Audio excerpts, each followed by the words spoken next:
আল্লাহ রাব্বুল আলামিনের দয়ার শেষ নাই, প্রশংসার ভাষা নাই। আল্লাহ রাব্বুল আলামিন তিনি আমাদের সকলের মালিক, তিনি আমাদের খালিক, তিনি আমাদের মুনিব, তিনি আমাদের রব, তিনি আমাদের সব। সেই আল্লাহ রাব্বুল আলামিন আমাদেরকে এই দুনিয়ার বুকে সৃষ্টির সেরা করে শ্রেষ্ঠ জীবে পরিণত করেছেন। আল্লাহ রাব্বুল আলামিন আমাদেরকে উত্তম চেহারা, সুন্দর গঠন, সুন্দর ফিকার, সুন্দর চেহারা দিয়ে মহান আল্লাহ পাক আমাদেরকে মানুষ রূপে তৈরি করেছে। আমরা হলাম সৃষ্টির সেরা, আশরাফুল মাখলুকাত। মহান আল্লাহ পাক আমাদেরকে এই আশরাফুল মাখলুকাত করে তৈরি করেছে। পৃথিবীতে যত সৃষ্টিজীব আছে, সমস্ত সৃষ্টিজীবের মধ্যে থেকে আল্লাহ আমাদেরকে উত্তম বানিয়েছেন। আর বিশ্বের বুকে যত আপনি ভালো খাবার, ভালো জিনিস কে ব্যবহার করে বলুন তো দেখি? মানুষরা। পৃথিবীর বুকে যত সৃষ্টিজীবকে আল্লাহ পাক সৃষ্টি করেছেন, একমাত্র শুধু মানুষের জন্য। জোরে বলুন আলহামদুলিল্লাহ। মানুষ উপভোগ করবে, মানুষ তার ফায়দা নেবে সেই থেকে। আমরা আল্লাহ দেওয়া নিয়ামত ভোগ করি, তার অসংখ্য নিয়ামতকে আমরা ভোগ করি। ভোগ করার পরে আমরা বুড়ো আঙুল দেখাই, আমরা গাদ্দারি করি।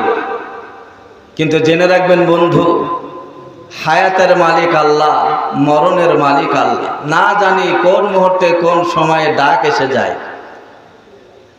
এই পৃথিবী আমাদেরকে সকলকে একদিন ছাড়তে হবে। কিন্তু মহান আল্লাহ যিনি আমাদের রব, তিনি আমাদেরকে এই জগতের বুকে কিসের জন্য পাঠিয়েছেন, কেন পাঠালেন আমাদেরকে, তিনার উদ্দেশ্যটা কি, এটা ভালোভাবে বুঝে নেবেন। কেন? কিয়ামতের কঠিন দিন মহান আল্লাহ পাক কোন মানুষের রূপ দেখে বিচার করবে না, আপনার ফিকার দেখে বিচার করবে না, আপনার বডি দেখেও বিচার করবে না। মহান আল্লাহ পাক প্রত্যেকটি মানুষের ঈমান ও আমল দেখে বিচার করবে। আর আল্লাহ রাব্বুল আলামিন এই জগতের বুকে আপনাকে একটা লম্বা হায়াত দিয়েছেন ভালো আমল করার জন্য, যাতে করে পৃথিবীর আখিরাতের যে মানচিত্র, বিশাল কঠিন আখিরাত, সেই দিনে যাতে করে আপনি কামিয়াব হতে পারেন, আপনি এবং আমি যেন সাফল্য হতে পারি, তার জন্য মহান আল্লাহ পাক আমাদেরকে ভালো আমলের কথা বলেছেন। আজ মহান আল্লাহ পাকের দেওয়া ওয়েদার অক্সিজেন ভোগ করি, আল্লাহর দেওয়া টাকা পয়সা, ধন সম্পদ, আল্লাহর দেওয়া মান সম্মান ইজ্জত, আল্লাহর দেওয়া চাকরি বাকরি, ব্যবসা বাণিজ্য, সব কিছু মহান আল্লাহ পাকের দেওয়া। এই সমস্ত সব কিছু নেওয়ার পরেই মহান আল্লাহ পাকের প্রকৃতপক্ষে আমরা গোলামি করতে পারি না, তার দাসত্ব করতে পারি না। কিন্তু ভাই, এখনই যদি আপনার অর্ডার হয়ে যায়, তাহলে আপনাকে এই মায়ার দুনিয়া ছেড়ে, এই দুনিয়া ছেড়ে পর দুনিয়ায় পাড়ি দিয়ে চলে যেতে হবে। এখন আপনি অন্ধকার খবরে চলে যাবেন। এখন যদি আপনার আমল না থাকে, কে ধার দেব বলেন? ওই দিন বিশ্বের কোনো নেতা, বিশ্বের কোনো মরল, বিশ্বের কোনো মাতব্বর, কোনো সর্দার আপনার কিঞ্চিত পরিমাণ উপকার্থে আসতে পারবে না। কোরআন এটাই বলে। ভাই, সময় পার করে দিলাম, আমরা আমলে পরিণত করলাম না, আমলের জিন্দেগি ফিট করতে পারলাম না। কিন্তু বন্ধু, যেতে তো সেই দিন আমাদেরকে হবে, আল্লাহর দরবারে আমাদেরকে উঠতে হবে। এর জন্য আমরা জালসায় এসেছি, আমলের নিয়তে যেন আসি, আর আমলের নিয়তে যেন বলি, আমলের নিয়তে যেন আমরা শুনি, তাইলে কিন্তু আমরা কামিয়াব।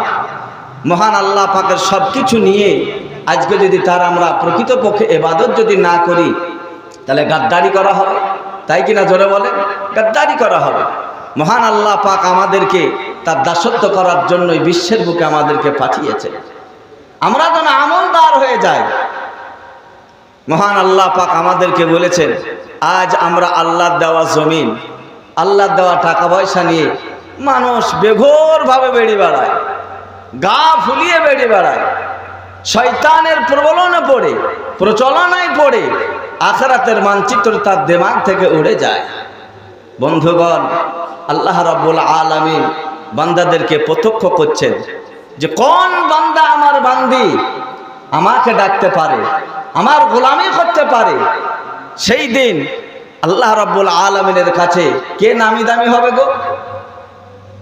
দুনিয়ার মুখে মানুষের কাছে সবচাইতে নামি দামি টাকা পয়সা। টাকা থাকলে আপনার বাড়ি হচ্ছে, টাকা থাকলে ঘর হচ্ছে, টাকা থাকলে গাড়ি হবে, টাকা থাকলে আরো কিছু হবে।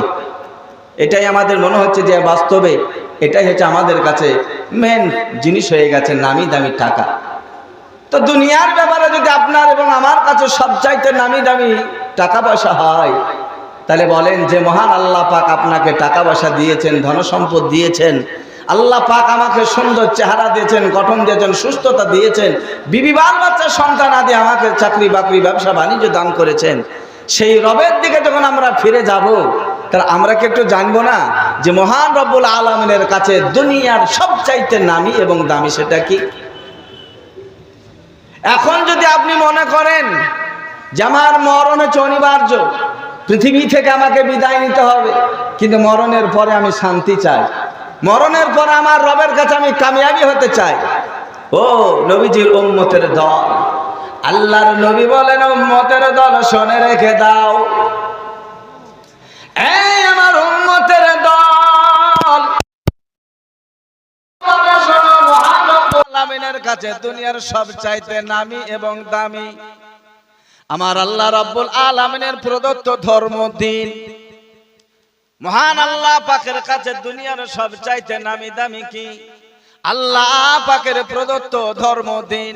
এখন যদি মনে করেন আমি আল্লাহ পাকের কাছে কামিয়াবি হতে চাই, এ নবীজির উম্মতের দল শুনে রেখে দাও, মহান আল্লাহ পাকের প্রদত্ত ধর্ম দিনকে যারা মেনে নেবে, দিন মোতাবেক যারা চলবে, দিনের কৃষ্টি কালচার যারা করবে, দিনী ফিকরি যারা করবে, দিনী মেহনত যারা করবে, দিনী প্রতিষ্ঠানকে যারা গড়ে তুলতে পারবে, আমার নবীজি বলেছেন উম্মতেরে কিয়ামত বড় কঠিন দিন, ওই দিন হাসরের মাঠ, কিন্তু ওই লোকটা সবচাইতে বড় নামি দামি হবে, সবচাইতে বড় সাফল্য মণ্ডিত হবে, সবচাইতে বড় কল্যাণময় হবে, যে মহান আল্লাহ পাকের জগতে বাস করে আল্লাহ পাকের প্রদত্ত ধর্ম দিনকে যারা মেনে নিয়েছে, যারা দিন মেনে নিতে পেরেছে, ইসলামের হুকুম আহকাম বিধি বিধান রীতিনীতি আইন ও কানুনকে যারা তাদের বাস্তব জীবনে রূপ দিয়েছে, পারিবারিক জীবনে, রাষ্ট্র জীবনে, সাংসারিকের জীবনে, হওয়াতে মরাতে বিয়েতে শাদীতে সব কিছুতে যারা ইসলামের রীতিনীতিকে যারা বিরাজ করতে পেরেছে, ভাই মরতে দেরি, কবরে যেতে দেরি, আপনার কবরটা জান্নাতে বাগিচায় পরিণত হয়ে যাবে। জোরে বলুন সুবহানাল্লাহ। কিয়ামত হতে দেরি, আখিরাতের দিনে উঠবেন, আল্লাহ পাক আপনাকে নাজাতের ফয়সালা করে দে, জান্নাতে পৌঁছে দেবে। আজ আমরা ঈমান ও আমল যদি না থাকে ভাই, আখিরাতের মহা সম্পদ ঈমান, আখিরাতের মহা সম্পদ ঈমান ও আমল। ওগো আমার মায়েরা বোনেরা শুনে রেখে দেন, আমাদের গঠন ভালো আছে, আমাদের চেহারা ভালো আছে, আমাদের রূপ ভালো আছে, কিন্তু বন্ধু দুনিয়ার বুকে কোনো জিনিসের অভাব নাই। আজ টাকার অভাব নাই, গাড়ির অভাব নাই, চাকরির অভাব নাই, ব্যবসার অভাব নাই। এই নবীজির উম্মতের দল, কিয়ামতের দিনে, কঠিন দিনে মহান আল্লাহ পাক যখন তোমার ফয়সালা করবে, তোমার যখন নম্বর এসে যাবে, সিরিয়াল এসে যাবে, আল্লাহ কার্ড করাই তোমাকে দান করিয়ে দেবে। আল্লাহ তোমার কিন্তু ওই পরিকাঠামো দেখে বিচার করবে না, আল্লাহ তোমার ঈমান ও আমল দেখে বিচার করবে। এ নবীজির উম্মতের দল, ঈমান কোন জায়গায় পাওয়া যাবে এটা আপনাকে কিন্তু তালাশ করতে হবে, এটা তোমাকে খোঁজাখুঁজি করতে হবে। ঈমান দুনিয়াতে পাওয়া যায় না আখিরাতে পাওয়া যায়? জোরে বলো, ঈমান কোথায় পাওয়া যাবে? ঈমান পাওয়া যাবে দুনিয়াতে। আজ আমরা গুনাহগার, খাতাকার, আল্লাহ পাকের কাছে যদি আমরা আত্মসমর্পণ হতে পারি, ভুল যদি স্বীকারিত হতে পারি, দোষের দোষী সাব্যস্ত যদি হতে পারি, আর আল্লাহ পাকের কাছে যদি কান্না করি, আল্লাহ পাক আপনার ওই আর্তনাদে, আপনার ওই আকুলি বিকুলিতে, আপনার ওই হৃদয়ের কান্নাতে মহান আল্লাহ পাক আপনাকে মানে আখিরাতের মহা সম্পদ ঈমান ও আমল আল্লাহ পাক আপনাকে দান করবেন। ঈমান আজ বলেন আমাদের সবারই ঈমান আছে তাই মনে করি, তাই কি না? আমরা সবাই ঈমানদার, নিজেকে নিজে আমরা সবাই ঈমানদার দাবি করি। আচ্ছা, আপনাদেরকে যদি জিজ্ঞাসা করি, আপনাদের টাকা পয়সা ধন সম্পদ, মানুষের সোনা দানা, আপনাদের দিকে কোনো মানুষ আগ্নেয়াতে ফেলে রাখে? জোরে বলে। 25 ভরি সোনা আছে, তাই কি না? 10 লাখ টাকা আছে, আগ্নেয়াতে ফেলে রাখে কেউ? কোথায় রাখে বলুন তো দেখি? বাস বাক্সের ভিতরে রাখে, সন্দুকের ভিতরে রাখে, হেফাজত করে রাখে, কেউ জানো চুরি করে না নেয়, তাই কি না? টাকা থাকলে বারবার গুনি, যেহেতু বড় ছেলে আছে, মেজো ছেলে আছে, বৌমা আছে, অনেক লোক আছে, না জানে টাকা পয়সা হাত দেয় কিনা। এর জন্য সময় সময় টাকাগুলোকে গুনে দেখে যে টাকা কেউ চুরি করেনি তো, তাই তো? ঠিক বলছি তো নাকি? আমরা যাচাই করি। তাহলে আমাদের সোনা দানা গুলো কিন্তু আগ্নেয় ফেলে রাখি না, ঘরের বাক্সর মধ্যে রাখি, আবার সময় সময় দেখি যে হারিয়ে যায়নি তো, কেউ নেয়নি তো, এইভাবে দেখি। কিন্তু আজ আমরা গর্ব সহকারে বলি আমরা ঈমানদার, আমাদের ঈমান আছে, তাই কি না? কিন্তু বন্ধু, আপনার ঈমান চুরি হয়ে যায়নি তো, ছিনতাই হয়নি তো? একটু চিন্তা করুন তো, একটু খোঁজাখুঁজি করলেই তো ধরা পড়ে যাবে, তাই কি না? এ নবীজির উম্মতের দল, শুনে রেখে দেন, আমার নবীজি বলেন, ওগো আমার উম্মত, তোমরা যদি দুনিয়ার বুক থেকে 100 পরিমাণ ঈমানকে বাঁচিয়ে কবর পর্যন্ত যদি পৌঁছাতে পারো, আমার আল্লাহ রাব্বুল আলামিন তোমার ওই সামান্য ঈমানের দৌলতে দুনিয়ার 10 গুণ বড় জান্নাত দেবে। কত বড়? কতটুকু ঈমানের দৌলতে? 100 পরিমাণ ঈমানের দৌলতে মহান আল্লাহ পাক এই যে দুনিয়া দেখছেন, এই রকম দুনিয়ার 10 গুণ বড় জান্নাতের মালিক মহান আল্লাহ পাক আমাদেরকে বানাবে। তাহলে আমরা খুব গর্ব করে বলছি, তাই কি না?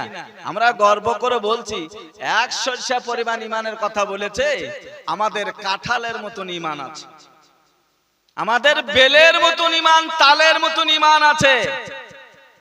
আমি বলতে চাইছি ভাই, আলহামদুলিল্লাহ কাঁঠালের মতো ঈমান আছে, ঠিক আছে, কিন্তু ওই ঈমান কেউ চুরি করেনি তো? ঠিক আছে, তো দেখেন তো একবার তাকিয়ে, একটু যাচাই করুন তো। যদি যাচাই না করেন, কোন দিন যে আপনার চুরি হয়ে যাবে। তো অনেক মানুষ ভাবে যে ঈমান আবার চুরি হয় নাকি? ঈমান আবার চুরি হয়? ঈমান চোর আছে নাকি? বলে হ্যাঁ, ও দুনিয়া তোমার টাকা চোর আছে, তোমার সোনা চোর আছে, তোমার জায়গা চোর আছে, তোমার আরো কোন জিনিস চোর আছে, এদিকে সব তুমি স্বীকার করেছো যে হ্যাঁ চোর আছে, কিন্তু ঈমান চোর নাই। আউট করে দিয়েছে, মানে কি দিমাগ থেকে, যে ঈমান চুরি কেউ করতে পারবে না। তাহলে গেল আমার কাঁঠালের মতন ঈমান আছে, আমি কাউর কাঁচালে পা দিই না। জোরে বলো। মেরে মুহতারাম বুজুর্গ দোস্ত, ঈমান চোর আছে। আপনি যে জান্নাতি হন, এটা কিন্তু শয়তান চায় না, এটা জেনে রাখবেন। যে শয়তানের প্রলোভনে পড়ে, শয়তানের প্রেমে পড়ে নিজের জীবনটাকে যে শেষ করছি, আর ওই শয়তানকে যখন আমরা বন্ধু মনে করছি, জেনে রাখবেন শয়তান কোনোদিন চায় না যে মরণের পরে তোমার ওই কবরটা জান্নাতের বাগিচা হোক, এ কোনোদিন সে চায় না। তুমি পরকালে তোমার রবের কাছে তুমি কামিয়াবি হও, তোমার মান সম্মান ইজ্জত হোক তোমার মালিকের কাছে, কোনোদিন সে চায় না। শয়তান চায় যে তোমার কবরটা যেন জাহান্নামে পরিণত হয়, তোমার মালিকের কাছে তুমি যেন অপমান অবদস্থ যেন হও, তুমি যেন জাহান্নাম হও। তাই তোমাকে এই শয়তানের কাজ, কিন্তু তোমার মানে কি শয়তানের পথ তাকে তোমাকে ঠেলে দেয়, আর শয়তান তোমাকে নিয়ে ছিনিমিনি খেলা খেলে, তোমার ঈমানের 12টা বাজিয়ে দেয়। কেমন করে জানেন? আমরা সকলে মনে করি আমরা 5 ওয়াক্ত নামাজ না পড়তে পারলাম তা কি হলো, জিন্দেগিতে বুক থাবড়ে বলতে পারবো যে আমাদের ঈদ বকরিদ কামাই নাই। এ সাহস করে বলবে দেশে থাকি আর বিদেশে থাকি, আমাদের ঈদ বকরিদ কামাই নাই, খুব গর্ব করে বলে। কিন্তু বন্ধু, ঈমান তোমার চুরি করবে। বিশ্ব নবী বলছেন, উম্মত রে খুব সচেতন হও, তুমি যে ধরনের মানুষ হও না কেন, তোমার ঈমানের দিকে তুমি খেয়াল রাখিও। তার কারণ ঈমান কেমন করে চুরি করবে, এমন ভাবে চুরি করবে তোমাকে একটা পাপ কাজ করে দিয়ে তোমার ঈমান চুরি করবে, তোমাকে ব্যভিচার করিয়ে দিয়ে তোমার ঈমানকে ছিনতাই করবে, তোমাকে সুদ খাইয়ে দিবে, তোমাকে ব্যভিচার করিয়ে দিবে, ঘুষ খাইয়ে দিবে, মানুষ মার্ডার করাবে, মিথ্যা কথা বলিয়ে দেবে, মিথ্যা সাক্ষী দেয়া করাবে, আর হারাম উপার্জন করাবে, হারাম খাওয়াবে তোমাকে, যে তোমার সেই আখিরাতের মহা সম্পদ তোমার ঈমানকে ছিনতাই করে নিয়ে চলে যাবে। আর তুমি তাকাবা না, তুমি মনে করবে যে না আমি তো কাউরে কাঁচা আলে পা দিনি, আমার ঈমান ঠিক আছে, আমার ঈমান মজবুত আছে। মেরে মুহতারাম বুজুর্গ দোস্ত, এইরকম ভাবে যদি আমরা দেখতে চাই, প্রত্যেকটি মানুষ যদি আমরা যাচাই করি, তাহলে আমাদের ঈমান গুলো কিন্তু কংক্রিট থাকবে। আর যদি পেছনের দিকে যদি আমরা না তাকাই, তাহলে বন্ধু গো, আমার মা বোনেরা, আজ নাহি আজকে আমার পাশে বিটি আছে, আজ আমার বোন আছে, আমার ভাবিরা আছে, চাচি আছে, ফুপু আছে, ভাই বন্ধু সবাই এখানে আছে, একে অপরের সহযোগিতা সবাই করবে বিপদে পড়লে। কিন্তু মরণের পরে এমন একটা বিপদ যখন তোমার এসে যাবে, কোনো বান্ধবী নাই, কেউ তোমার ডাকে সাড়া দেবে না গো মা। এই দুনিয়া থেকে তুমি ভুল করেছো, কান্দো। নবী আমার বলেন আমার আল্লাহ বড় দয়াময়, নবী আমার বলেন আমার আল্লাহ অত্যন্ত দয়াময়, আমার আল্লাহ পাক অত্যন্ত দয়ালু। মানুষ যখন তার গুনার দিকে লক্ষ্য রেখে কান্না করে, আয় আল্লাহ ওগো আমার মাবুদ, আয় আল্লাহ আমি গুনার কাজ করে ফেলেছি, আল্লাহ গুনার বোঝা মাথায় নিয়ে তোমার দরবারে হাজির হয়েছি গো মাওলা। এমন পাপ কাজ করেছি, পৃথিবীতে এমন কোন পাপ নাই যে আমি করি নাই, আয় আল্লাহ আমি দোষের দোষী। এই বলে যদি কান্না করে, আমার নবী বলছেন আমার আল্লাহ তোমার ওই চোখের পানিকে ফেরত দিতে লজ্জা করে।